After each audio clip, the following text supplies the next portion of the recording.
Hi guys, Chris Duckman, body engineer. I've been asked to do a little video on the autonomic nervous system so that you can have some understanding on how important it is and how it impacts our health, not just physically, but emotionally and mentally. So to have a basic understanding, the central nervous system consists of the brain, the spinal cord, and the protective membranes that house it. Now, the autonomic nervous system is a branch of the central nervous system, and it predominantly controls the things that you don't have to think about, like breathing, digestion, heart function, lung function, all the things that just happen without any conscious input. Now, there's two main branches to the autonomic nervous system, which is the sympathetic and the parasympathetic.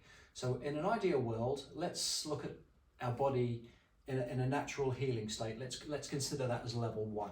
So the digestion's good, the immune system's building, everything is tickety-boo.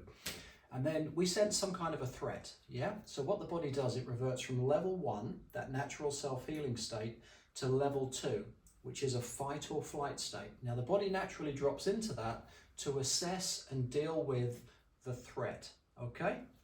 And this is basically a natural survival mechanism. Without this, none of us would be here.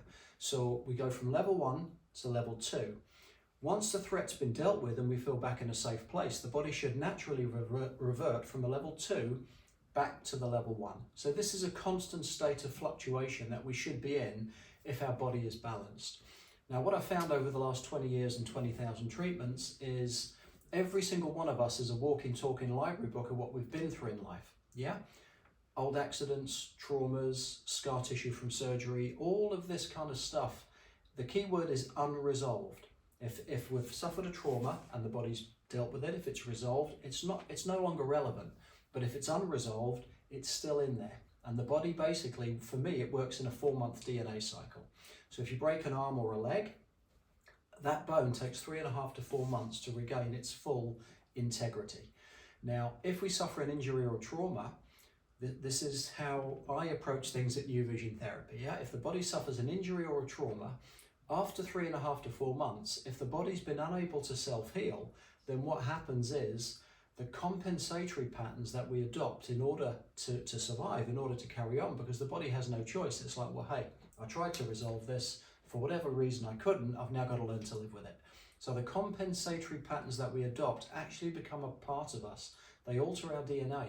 So what happens then is we start to live in this compensated state, yeah? So the body makes adjustments here and there, but of course one compensatory pattern will snowball into another and another and another. And over time, and sometimes this is many, many years, we get to a state where the body says, hey, I'm really starting to get pressure now on my central nervous system because we have something called fascia. So to understand fascia and keep it really, really simple, think of a spider's web. If you tap the web, you send a ripple through the whole web, yeah? But if you get your finger and you pop it into the web and gently rotate it, the web wraps around your finger. So you get a big distortion where your finger is, but the effect on the web is global. The further away from your finger, the less the impact, but the outer extremities will still be slightly compromised, yeah? So this is how fascia works. You take your finger out, what happens? It springs back to its pre-traumatized state. So all of the injuries and compensatory patterns that are unresolved will cause fascial twists and compensatory patterns, yeah?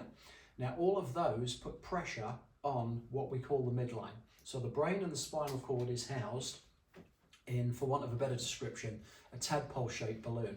So as we get these compensatory patterns, this applies pressure to the balloon and it directly affects the volume and the production of what's called cerebrospinal fluid, which is a special fluid. It's basically a byproduct of blood that's produced in a part of the brain called the ventricular system, and it's designed to cleanse, nourish and protect the brain and the spinal cord.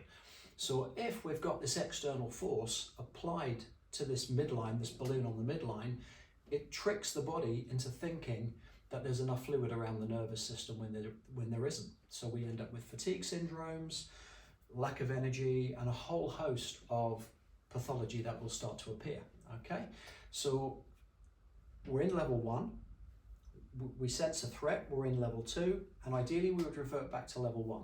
But what I found is this combination, this cumulative effect of what we've been through in life will eventually push the body to the point where all of these twists and fascial distortions apply enough pressure to the central nervous system that the brain says, hey, I'm not liking this. I'm not liking this pressure. Usually what it does, it distorts the head. The head doesn't sit properly on the top of the neck. And there's a little junction called the foraminor, which is created where the two bones meet, where the occiput meets the temporal bone behind the ear, where these two bones knit together like a tight-fitting jigsaw. There's a little hollow that's created called the foraminor. And what passes through there is the blood supply draining from the brain back to the heart, and 3 of the 12 cranial nerves. Now, cranial nerve number 10 is the vagus nerve, which is a real buzzword at the moment because a lot of people are suffering mental and physical anxiety, a lot of people with medically undiagnosable conditions, and the vagus nerve is usually involved. The nerve that often gets forgotten about by therapists is the nerve that runs next to it, called the accessory nerve, cranial nerve 11. And all this little fella does, it controls the 2 main shoulder muscles, the sternocleidomastoid and the huge big trapezius muscle. Yeah. So if a combination of events, this cumulative effect of unresolved trauma, causes a distortion in our body, and our head doesn't sit properly on the top of the neck, either left or right, one of the foraminor will become compromised, and we will get a situation where over time, again, this can take a little while, but the brain senses pressure that is applied directly to the brainstem. Yeah? Our survival mechanism kicks in. And for me, what happens, we've already got compromised neck and shoulder muscles because the foraminor is jammed. And I personally believe that when we get to the point where more compensatory patterns are then adopted and the brain senses this extra pull, it further tightens already compromised neck and shoulder muscles. And for me, that completes a cycle whereby you could take that person, put them on a beach in Barbados without a care in the world, but the damage is done. They are constantly stuck in a level 2, in this fight or flight state. They've lost the capacity to drop back into a self-healing state, which is that level 1, yeah? Now again, we can be in level 2 for many, many years, sometimes decades, but eventually what will happen, for me, there's another level, level 3, and level 3 splits and it goes into one or two ways. Either that person becomes the boiling kettle. You say the wrong thing, you even look at them in the wrong way, and they're going to explode because they have this constant adrenaline, testosterone that's being produced to maintain these high levels of alertness.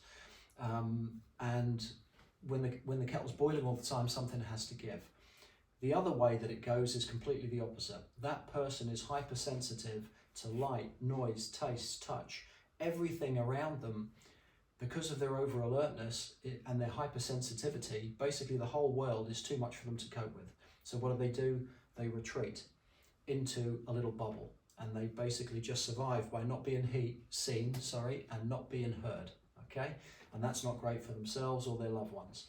So with U-Vision therapy, what we try and do, even though the body has gone level 1, 2, and 3, with the techniques that we've created, the body has the capacity to deactivate from a 3 straight back to a 1.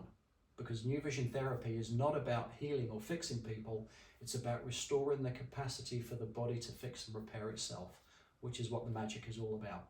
So have an understanding on how the autonomic nervous system impacts on your digestive system, your immune system, and also understand how when we've deactivated that fight or flight state, it's very, very important then to focus on other aspects of health. So the body's gone from this to this, yeah? Then, because they could have been in that state for a very long time, they'll have fibromyalgia, they'll have chronic inflammation in the body. We then need to do several things to get that person's recovery sped up. So we look at programs for hydration, exercise, nutrition, and that includes supplementation, especially natural supplementation containing, for example, a high degree of antioxidants from fruits and veg, and berries, which will reduce inflammation in the body very, very rapidly and enable natural functions like digestion, where our immune system is predominantly built, to enhance as much as possible. So yeah, the autonomic nervous system is very, very important, as is the central nervous system. So I hope that gives you a little bit of an understanding on how the body functions and the importance of intervention. And one of the most important aspects for me is a previous video that I did assessing for deviated uvula, which you'll find on this channel. And what it'll basically do is give you the tools. If someone, maybe a child, has been given a diagnosis for ADHD, somebody has a medically undiagnosable condition, maybe someone's suffering with post-traumatic stress, This simple test will tell you in just a few seconds if the nervous system is compromised.